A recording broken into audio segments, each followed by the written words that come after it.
This week we were witness to the very discriminatory move of Airbnb, that for the first time discriminating against only one area, one disputed territory, that of Judea and Samaria, the disputed territories, that 200 or so apartments are not credible and not able to be on the Airbnb website.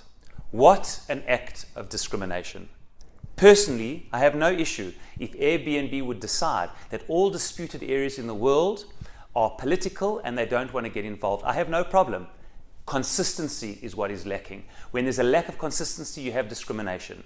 After all, the disputed territories in Israel, Judea and Samaria, are not the only disputed territories in the world. There are over 20 disputed territories. I'll mention a few examples.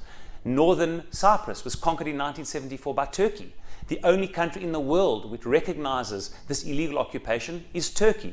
Everybody else doesn't. Western Sahara in 1979, the UN came out with a resolution to say that the Western Sahara people are illegally occupied by Morocco, and they won't forget the inalienable rights of the Western Sahara people.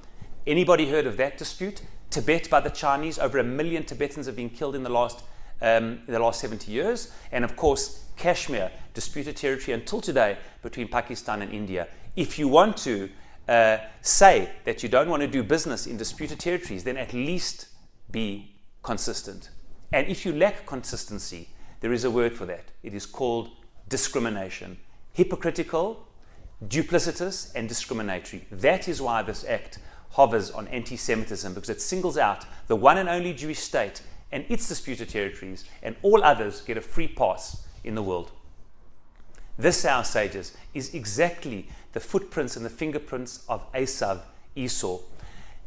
Duplicitousness, hypocrisy, and discrimination.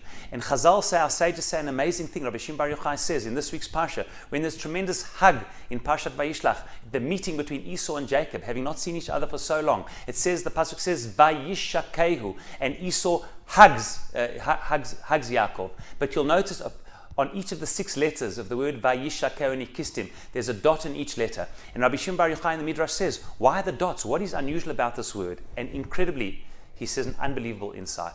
Externally, he is kissing and hugging him. Internally, he still bears deep hatred for Yaakov, duplicitous and hypocritical. And incredibly, the sages say that Esau, Edom, and his descendants are likened to the swine, to the pig. Why is that? Because the swine, the pig, is the only animal on all of the earth which has the external sign of kashrut. It indeed has cloven hooves, but does not chew the cud. Externally kosher, internally unkosher. Duplicitousness, hypocrisy. What you behave to one is not what you do to the other. And I want to say in conclusion, that's what we need to be doing. A is to be fighting this on every level, in every means that we have, and also educating to the lack of consistency, the unfairness of it, and hence the discriminatory nature of this that the world allows to take place, and finding in our own personal lives to be people who are people of integrity. We mean what we say what we mean. What is on the inside is what is on the out. Piva libo shavim. We should be people who everything about us, internal and external, is the same, and fight for this consistency and this lack of duplicity and hypocrisy in our personal collective lives around the world. Shabbat Shalom.